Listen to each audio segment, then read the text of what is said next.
یہ قربانی حضرت ابراہیم کا طریقہ ہے. حضور نے اگرچہ نبی پاک کی اپنی سنت تھی، یہ بھی کہہ سکتے تھے سنتی و سنت ابیکم ابراہیم، میری سنت ہے اور تمہارے باپ ابراہیم کی سنت ہے. یہ نہیں فرمایا. جب صحابہ نے کہا قربانی کیا ہے، فرمایا سنت ابیکم ابراہیم، یہ تمہارے باپ ابراہیم کی سنت ہے. ہر صاحب نصاب پر قربانی واجب ہے. جو زکوٰۃ کا نصاب رکھتا ہو اس پر قربانی واجب ہے، یعنی ضروریات سے زیادہ اتنے پیسے، جتنے پیسوں سے زکوٰۃ فرض ہوتی ہے، اتنے پیسے جس آدمی کے پاس قربانی سے پہلے آ جائیں اس آدمی پر قربانی کرنا واجب ہے. بکرا، چھترا، دمبا 1 سال کا یا دمبا 6 مہینے کا ہو پر اتنا بڑا محسوس ہوتا ہو کہ لگے کہ 1 سال کا ہے، اس کی قربانی ہو سکتی ہے. جانور میں کوئی عیب نہیں ہونا چاہیے، اتنا کمزور نہ ہو کہ ذبح جہاں اسے کرنا ہے وہاں وہ چل کے جا نہ سکے، اتنا کمزور جانور نہ ہو، اس کے اندر بظاہر کوئی اتنا بڑا نقص نہ پایا جاتا ہو، کانا نہ ہو، لنگڑا نہ ہو، کوئی اس کی ہاتھ نہ کٹے ہوئے ہوں، ایسا نقص جو واضح ہو. بکرا 1 سال کا، گائیں اور بھینس یہ 2 سال کی، اونٹ 5 سال کا.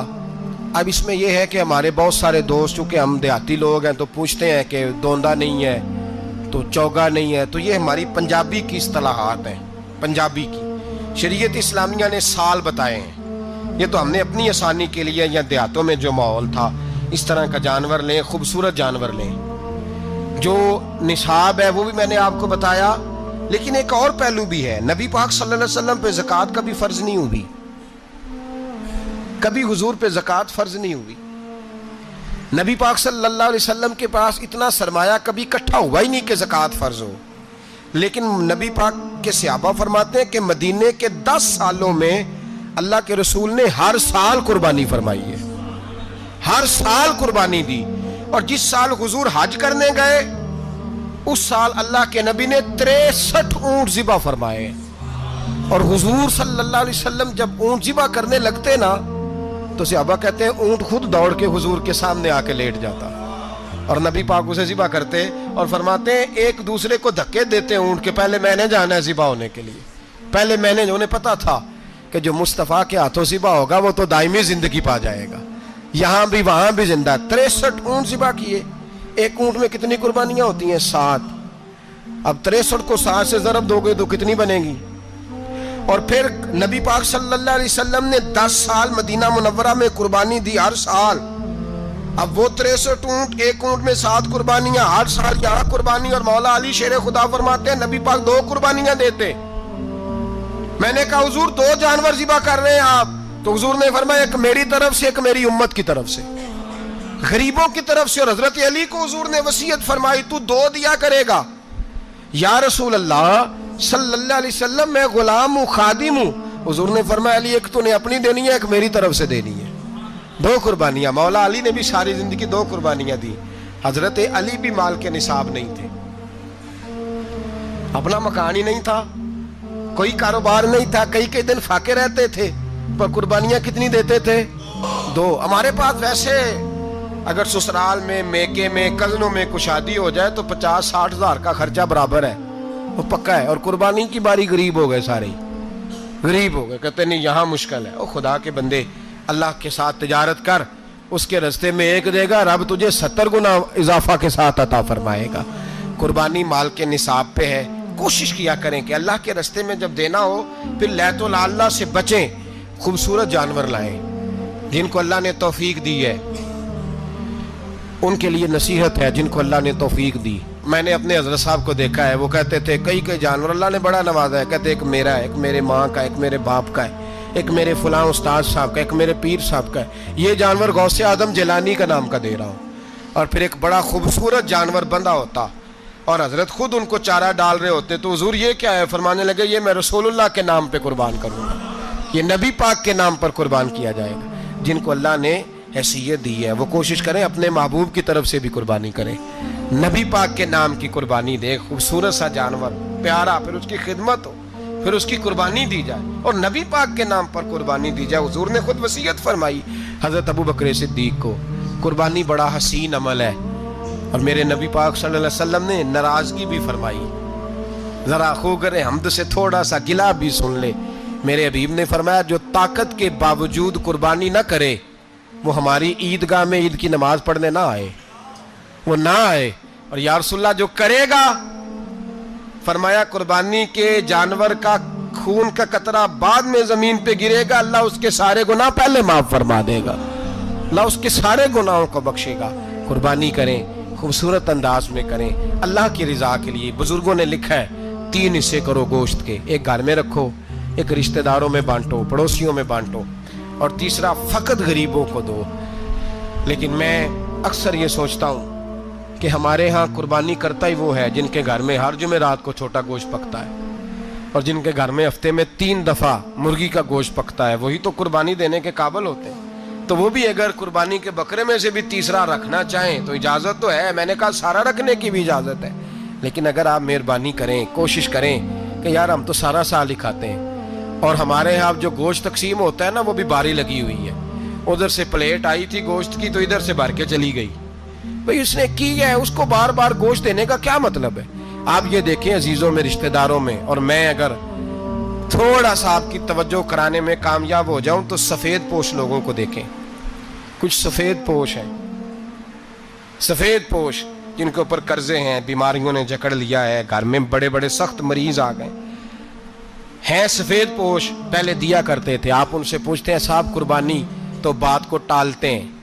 وہ کہتے ہیں سوچ رہا ہوں کوئی حصہ ڈال جائے. پردہ پوشی کرتے ہیں، کہتے ہیں کہیں حصہ رکھا ہوا ہے، پردہ پوش. اکثر وہ لوگ قربانی نہیں دے پاتے. اکثر دیا کرتے تھے، اب نہیں دے پا رہے. کیوں؟ اس لیے کہ مشکلات ایسی آ گئیں. ان لوگوں کا خیال کریں، ان کے گھروں تک گوشت پہنچا کے آئیں، ان پر توجہ کریں. وہ سفید پوش آدمی کبھی ذکر نہیں کرے گا. کچھ تو ایسے ہیں جو خود پہنچ جاتے ہیں کہ ہمیں گوشت دیا جائے، لیکن کچھ سفید پوش ہیں لا یسألون الناس الہافا. اللہ فرماتے کچھ لوگ لپٹ لپٹ کے سوال نہیں کرتے، سفید پوشی کا بھرم رکھتے ہیں، کا مزاج نہیں. ان کی طرف دیکھیں، اپنے رشتہ داروں کو دیکھیں، خاص کر ان رشتہ داروں کو دیکھیں جن کا آپ کو پتہ ہے کہ غریب ہیں، مجبور ہیں. ان کے گھروں میں گوشت بھیجیں.